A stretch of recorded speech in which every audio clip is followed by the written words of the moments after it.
This video will begin a series of several videos that will look at how to read information either from the keyboard or from a file and to get that eventually into your program. This can be a fairly tricky thing, even though it might appear to be very obvious and easy to do to begin with. So let's begin the video. For this video, I have a program outlined that's already in place. So let's just read through it from the beginning. So this says Program 1 for input buffer operations. So there will be several others coming up. So we have the usual pound includes, and then here I have several variables declared. So there are a couple of string variables. One's called line, and we have one called part 1 and part 2, followed by an integer, a double, and then 4 character variables called ch1 through ch4, and also a character that a variable called colon that I'll use because we'll have a colon in the input that's coming up. I have several cases I want to go over that will illustrate how to use the input buffer or how you need to adjust your program so that you are correctly inputting all the data from the input buffer. So for case number 1, let's suppose we want to type in this string of information. So we have ABCD space 1, 2, 3 space colon, then 3.45 and a space, and finally XYZ. When you're dealing with information from the input buffer, just exactly where is that data coming from? Well, the input buffer exists as sort of an intermediary location between your keyboard, if you want to think of it as your keyboard, and the actual program itself. If I provide a cin statement, and after that I have several variables, then my program is essentially going to pause, and it's going to wait for me to enter data, and then I'll hit the enter key. Once I hit the enter key, then the information is going to flow into my program. Until I hit the enter key, then you could consider the input buffer just to be some area in memory where your data that you're typing is going to live for a short time. Well, let's just go ahead and jump in and illustrate these things. Case number 1, I want to enter this information. Now notice that each one of these items is separated by a space. So let's see what happens if I use cin in our usual fashion to read in this data. So this will not be magical, it'll be what you expect. The first thing on my line of input is ABCD. Okay, so for that's just going to be a string. So I'm going to say I'll read in that and I'll store it in the string variable part 1. Then I can just continue to use our insertion operators and read in variables or use variables to read in the additional data. Well, the next one is just 1, 2, 3, so I have an integer variable called number that I can use to input that data. And now I'm up to the colon. Okay, so the colon is just a single character, so I've declared a character type for that, and so I'll read that in. After the colon, there's a real number, 3.45, so I have a double real num that I can use to hold that data. And then at the very end, I have x, y, and z. So I'll consider that to be a string, and I'll put that into variable part 2. And then we'll close that with our semicolon. So this is a common way to read in this information, but let's start with that. Now, I want to output this information.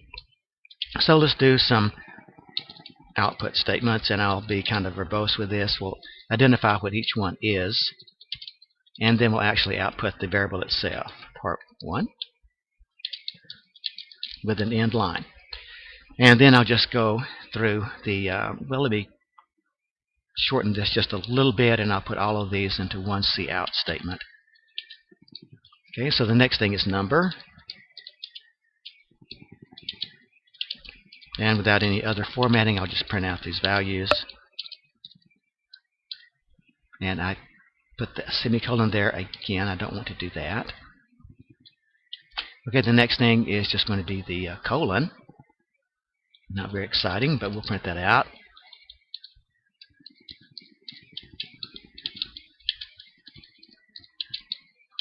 So each one of these will go in a new line. Okay, let's take that space away from number. And then on down the list. Okay, so the next thing is going to be our real number.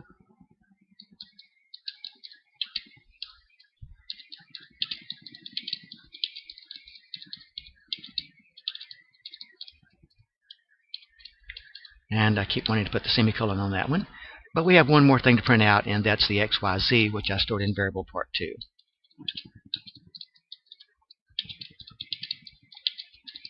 Okay, now I can put the semicolon at the end of this big cout statement, and I'll be all finished with that.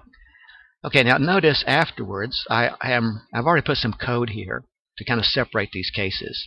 So I just have a couple of end-line statements to give us a couple of blank lines, and then I have inserted a system pause. So if you're running this on Microsoft Windows and you're using Visual Studio like I am, then this means that our program will stop at this point and we can see what the output looks like before we process these other cases.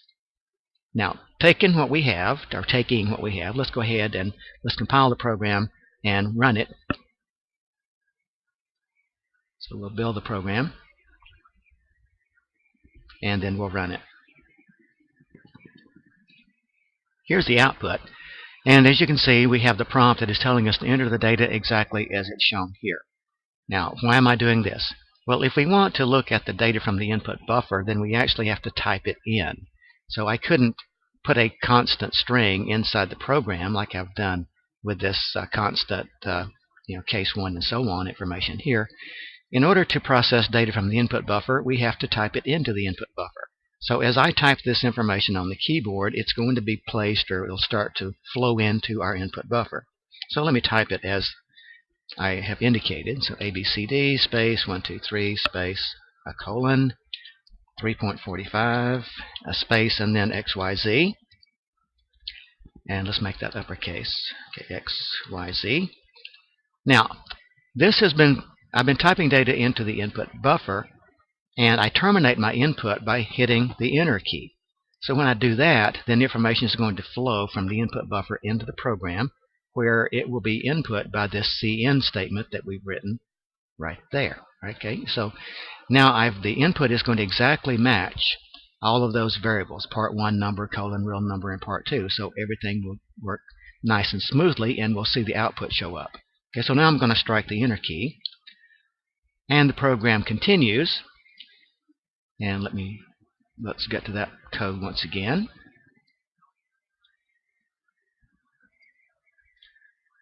All right, so here's the code for this that outputs the values.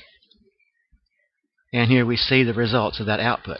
So we type the data into the input buffer, and then I print out part 1, number, colon, real number. And part 2, look, I've got an error in my program. I wrote down part 2 here, but I didn't put the variable part 2 over there. So I'm not actually seeing the XYZ show up on the screen. All right, so let me repair that quickly, and then we'll continue. Alrighty, I repaired that program, so I went back and I added the variable part 2.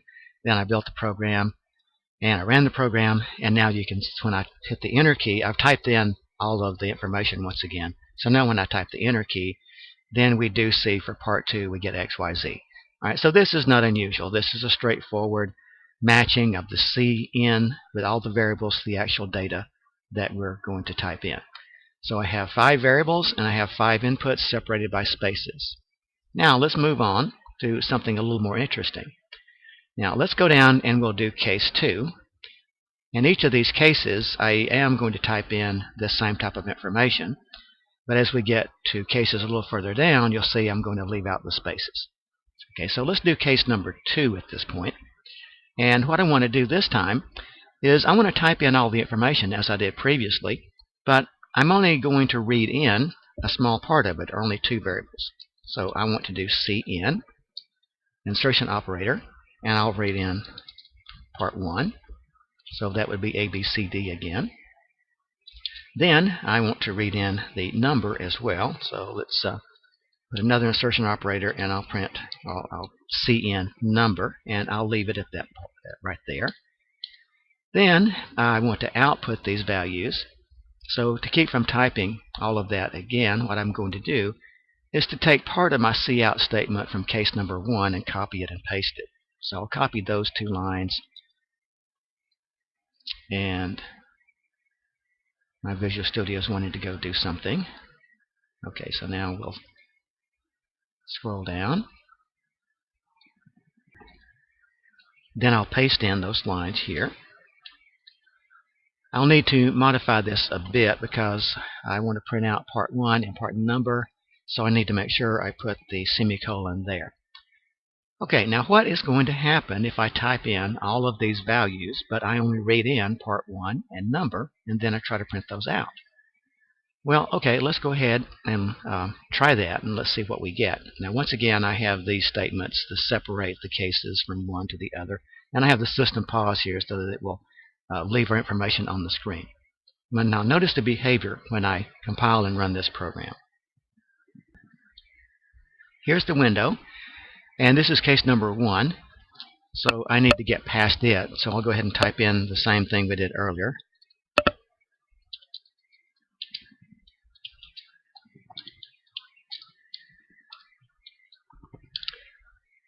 Alright, so this is case number 1 again. The system pause gives us to press any key to continue. I'll do that, and then I'm ready for case number 2. Okay, so this case number 2 says to enter the information once again exactly as shown. Okay, so I'll do that.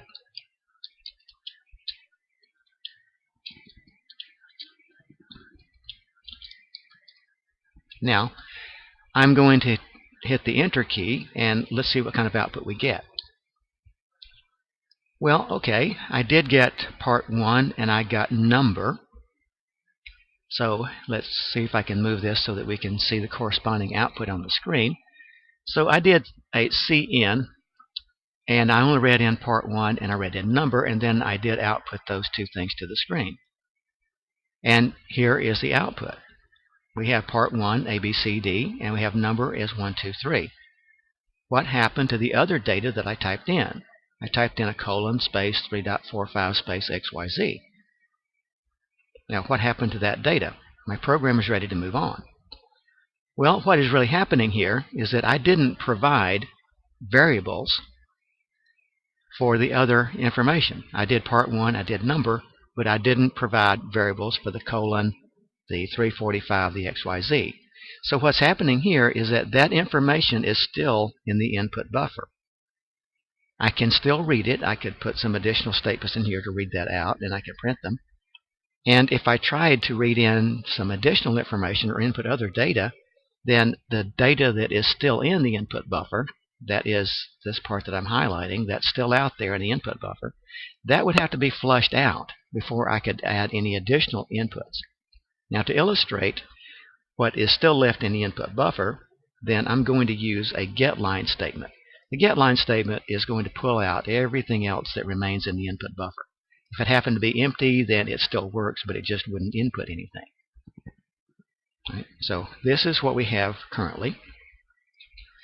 Now I want to add a little bit of code to this so we can actually see what is still out there in the input buffer. So I'm going to close this, and I'll put a comment here, and this is case number 2. So I'll put a comment. Use getLine to read the remaining data from the input buffer. Okay, so this will input, let's put a P there. So what this will do is to read any extra data that's still left in the input buffer at this time, and then we'll print that to the screen. Now, getLine is going to read everything up until the enter key is hit. So here's how we use it. We do getLine, and then parentheses. The input stream is coming from CN, so I'll use that. And the variable that I declared up here at the top, I called it line. And I mentioned that I'm going to use line as a string variable to go with my getLine statement. So it's getLine CN, comma, line, and semicolon. Okay, so all remaining data from the input buffer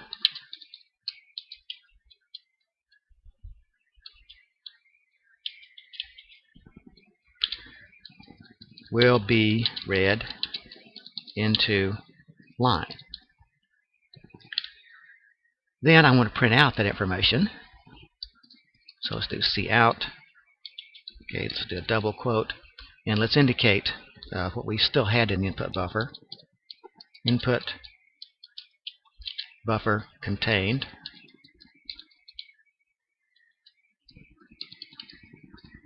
colon, let's put a double quote there, and we'll output the actual value that's left in line with it in line.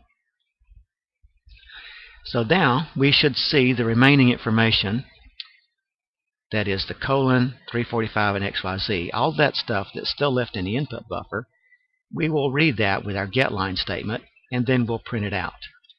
The getLine operation will completely clear out anything that's in the input buffer. So if you need to clear the input buffer at any time, this is one way that you can do it. We'll see another way coming up in a few videos. Now let's go ahead and run the program, and let's see what we get from case number 2. This output shows that we are ready to enter the data for case number 2. Okay, I've already done case number 1. We don't need to see that again, so I went ahead and did that before I resumed the video. So now we are down in case number 2, and this time we will see the data from part 1 and number, and we'll then also read in the remainder of the input buffer, and we'll print that out.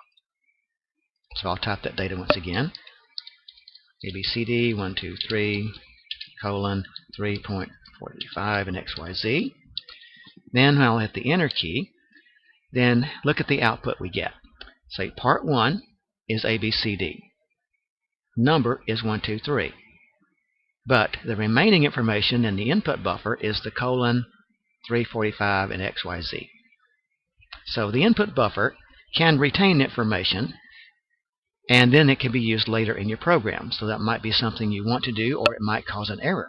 If you typed additional data into the input buffer, you didn't realize it, and then later on in the program you tried to input something else and read that in, then the previous data is still in the input buffer, and it would need to be cleared out. You would have trouble with that.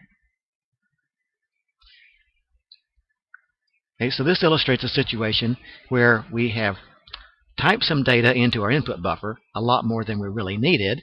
We only printed out the 2 things we thought we needed, that's part 1 and number. But since we typed in the other data, then it's still in the input buffer. To be able to pull it in and to print it to the screen, we needed to use this getLine operation that you see here. And then we print that out to the screen. So this is how we'll show what remains in the input buffer in the upcoming examples. Okay, so that is case number 2. Let's move on. And now we are going to move or remove all the spaces for the input. So I'm going to type in the data the same way, except I'll leave out the spaces this time. Now, how do we read this data in?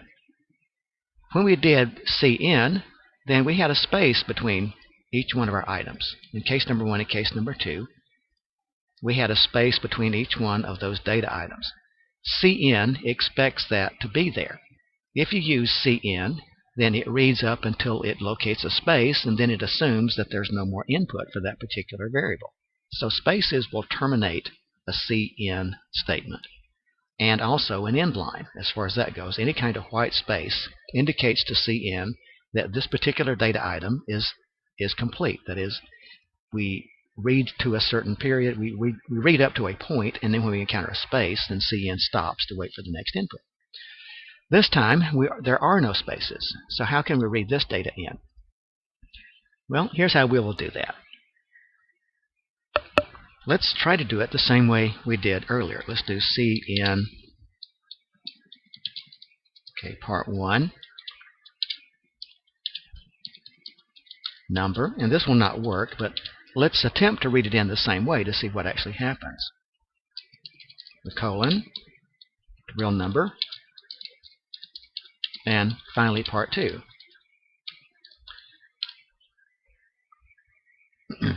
Then I want to print this information out. Well, I have a way to do that. I already have a way to do that, so I want to just go up and copy my cout statement so I don't need to type it again. So I'll do a Control-C, and I'll get the cout statement from case number 1, and I'll print this down. I'll drop down here, and I'll paste it in.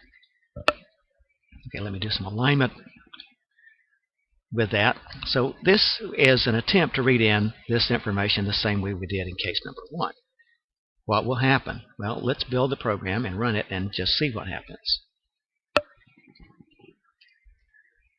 I've compiled the program, I've run it, and I've moved ahead to case number 3. So I've entered the data for case 1 and case 2 already. We've finished with those, so we don't need to see that again. Okay, now we are at case number 3, and I want to enter the data exactly as shown with no spaces. A, B, C, D, 1, 2, 3, a colon, 3.45, X, Y, Z. So there it is. And I want to read that in the same way we did in case number 1, and let's see what happens when I do the cout statement. So I'll hit the enter key, and nothing happens. Okay, see the cursor? It's blinking over here. I'll hit enter a few more times. So it goes to a new line, but it's obviously waiting for me to type in additional information. All right, well, I'm going to type in some additional information, and since I know what has happened here, I'm going to choose to type in the numbers starting with 1, 2, 3. So I'll type in 1, 2, 3. Then I'll hit enter, and it's still expecting some additional input. Well, okay, let me type in the colon. I could put the number on the same line, like 3.45, and I hit enter, and it's still expecting more data. Well, I'll give it something else. Let's try X, Y, Z, and then I'll hit enter. Okay, now, as it turns out, when I print out part number 1, then it prints out the entire string, A, B, C, D, 1, 2, 3, 3.45, X, Y, Z. So when I read in part 1, it read in the entire string, everything A, B, C, D, all the way up to X, Y, Z. It imported that, or it read that in and put it into part 1. With my cin statement, I told it to read part 1, number, colon, real time, and part 2. So I had to type that information in order to make my program continue. So the lesson here is that if you do not have any spaces in your input, then and if your input is a string type, then all of this constitutes a string. Okay, A, B, C, D, 1, 2, 3, colon, 3.45, X, Y, Z. Those are all just legitimate characters in a string. So it took that entire string and it stored it into the string variable part 1. Then I had to type in data for the number, which we see here. It was expecting number to be typed in. So it waited for me to type in number. Then it was expecting colon to be typed in. So I had to wait and type that in. The program continued to wait until I gave it values for all of these items, real number and part 2. Then, and only then, did it print out everything. And as you can see, once again, part 1 was interpreted to be the entire string. Number, colon, real number, part 2, those are already consumed by part 1, so there was nothing there to go into the program for those values. So I had to type them in, and then I hit enter. Then the program continued. So that shows you how this would behave if I tried to read in this string of data with no spaces in the same fashion I did in case number 1.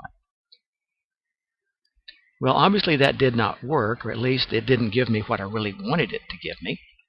So the question now, in case number 4, would be, how can I read in this data?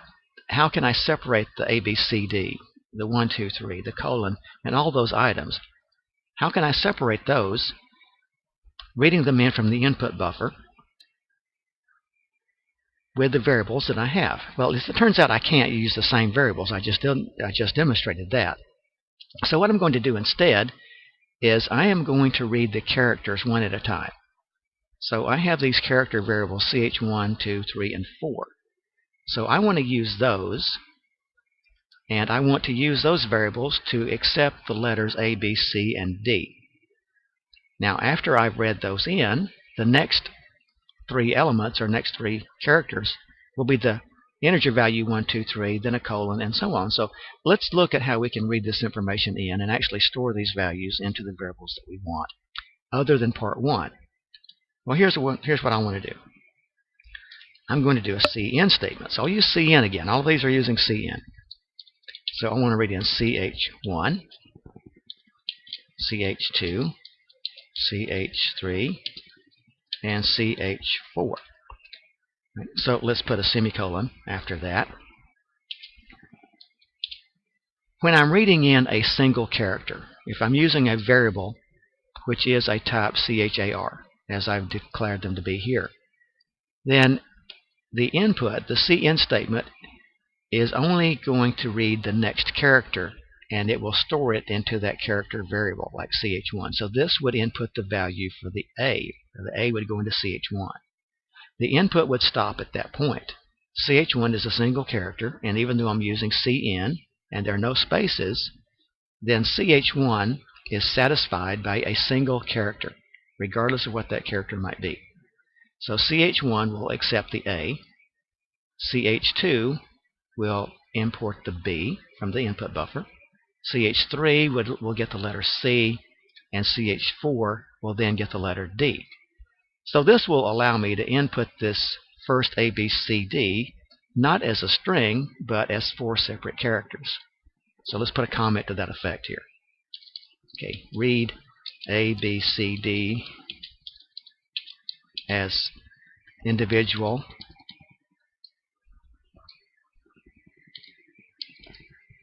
characters. Now, once that is done, I can use cin once again with the insertion operator, and I can read in the variable number.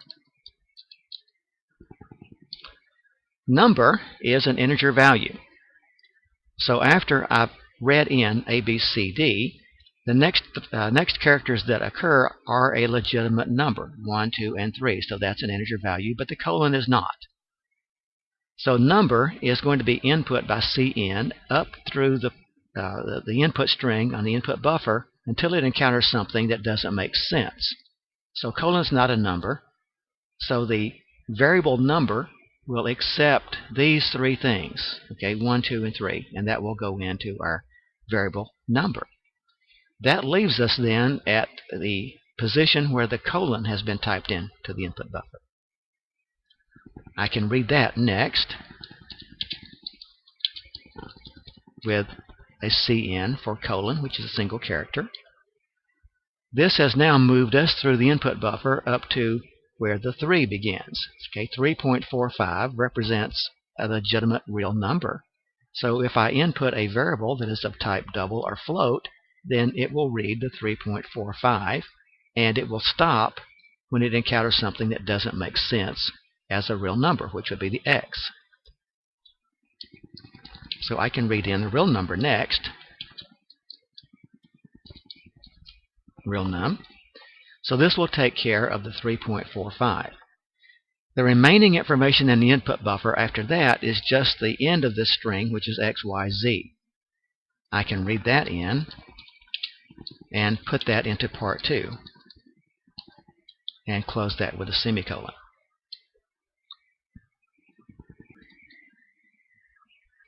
If I want to output this to the screen, and I do, I can use almost everything I used earlier, except now I need to actually write out the characters C1, C2, C3, and C4. All right, so let's change our output statement to do that. And to make this clear, I'll actually label each one of these. So CH1 and then CH1. Double quote CH2, double quote. I need to put a space between the quote and the C for CH2. Okay, CH2, and continuing with CH3.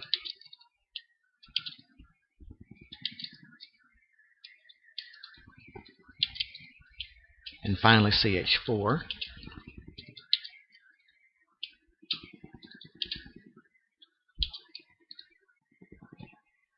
Then I'll print out all 4 characters.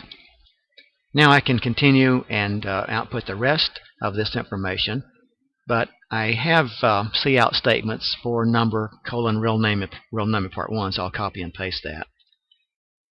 So I'll go get that cout statement from the previous cases, paste it in here, and do some adjustments. Now, I do want to add an end line after I've output all those characters, so let's add an end line up there. And that ought to do it. Don't take away the semicolon. So here's the case number 4. So this shows you how you can input information that has no spaces dividing it. So let's run the program and show the output, and then we'll talk about it a little bit more. I've started the program and I've entered all the data for cases 1, 2, and 3 in order to move down to case number 4. And I will now enter the data as exactly as shown for case number 4.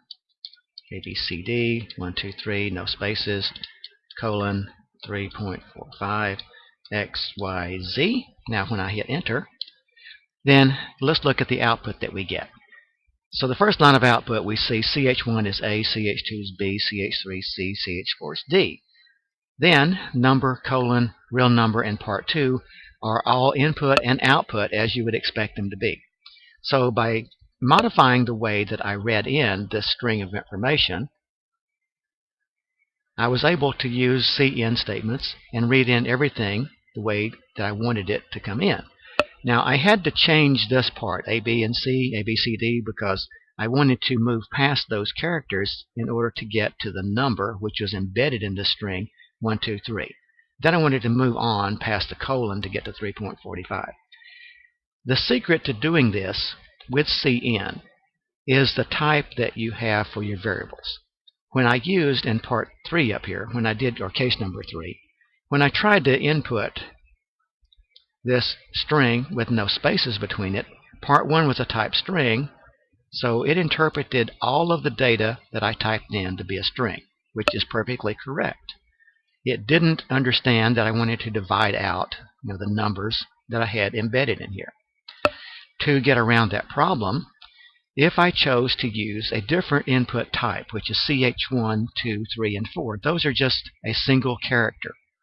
So CIN would stop after it reads a character, then it reads the next character and stops, and so on.